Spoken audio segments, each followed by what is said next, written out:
దేవుని యొక్క అతిశ్రేష్టమైన ఘననామమునకు స్తోత్రం కలుగునుగాక. మీకందరికీ ఈస్టర్ పర్వదిన శుభాకాంక్షలు తెలియచేస్తున్నాను. అందరూ బాగున్నారా అండి? ప్రతిరోజు మీ కొరకు, మీ కుటుంబాల కొరకు ప్రార్థన చేస్తున్నాం. మీరు కూడా మా కొరకు, మా పరిచర్యల కొరకు ప్రార్థించవలసిందిగా ప్రభు పేరట మీకు తెలియచేస్తున్నాం. ప్రతిరోజు మీ ప్రోత్సాహాన్ని కామెంట్ల రూపంలో మాకు తెలియచేస్తున్నందుకు మీ అందరికీ నా హృదయపూర్వక వందనాలు తెలియచేస్తున్నాను. ఈ దినము మిమ్మలను బలపరచు దేవుని మాట, పునరుద్ధానమును జీవమును నేనే. యోహాను సువార్త 11వ అధ్యాయము 25వ వచనం. మన దేవుడు పునరుద్ధానుడైన దేవుడు.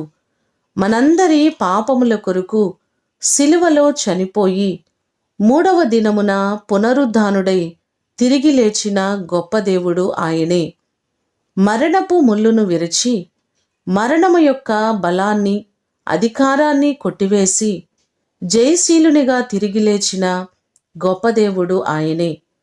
జయశాలి అయిన దేవుడు మీ జీవితంలో ఉన్నటువంటి ప్రతి ఓటమిని తొలగించి మీకందరికీ ఆయన జయమును అనుగ్రహించునుగాక. ప్రార్థన చేసుకుందాం. పరలోకమందున్న మా తండ్రి, మీ ప్రశస్తమైన శ్రేష్టమైన నామమునకు వందనాలు ప్రభువా. ఈ దినము మా కొరకు మీరు చేసిన బలియాగమంతటి కొరకు స్తోత్రాలు.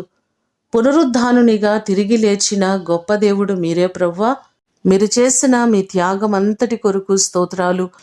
మేము పాపులుగా, అవిధేయులుగా నీ సన్నిధికి బహుదూరస్తులుగా ఉన్నప్పుడు మా కొరకు చనిపోయి తిరిగి లేచి మమ్ములను మీ రాజ్యములో చేర్చుకున్నటకు మీరు చేసిన త్యాగమంతటి కొరకు స్తోత్రాలయ్యా.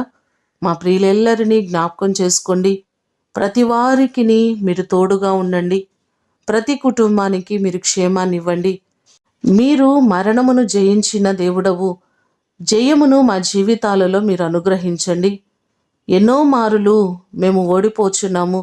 ప్రతి ఓటముల నుండి మమ్మలను లేవనెత్తండి. మా ప్రియులెల్లరినీ జ్ఞాపకం చేసుకోండి. వారికి ఉన్నటువంటి సమస్యలన్నిటి నుంచి విడిపించండి. ప్రతి వారికి మీరు జయాన్ని కలుగచేయండి. ప్రతి వ్యక్తిని, ప్రతి కుటుంబాన్ని దీవించండి.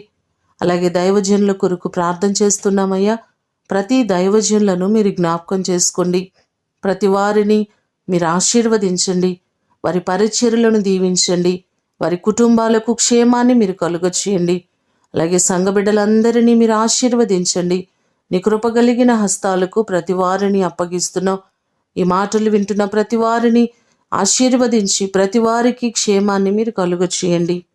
ఈ దినము కొరకు వందనాలు, కృతజ్ఞతలు తెలియచేస్తూ యేసు అతి ఘనమైన నామమున అడిగి వేడుకొని పొందియున్నాము తండ్రి. ఆమేన్.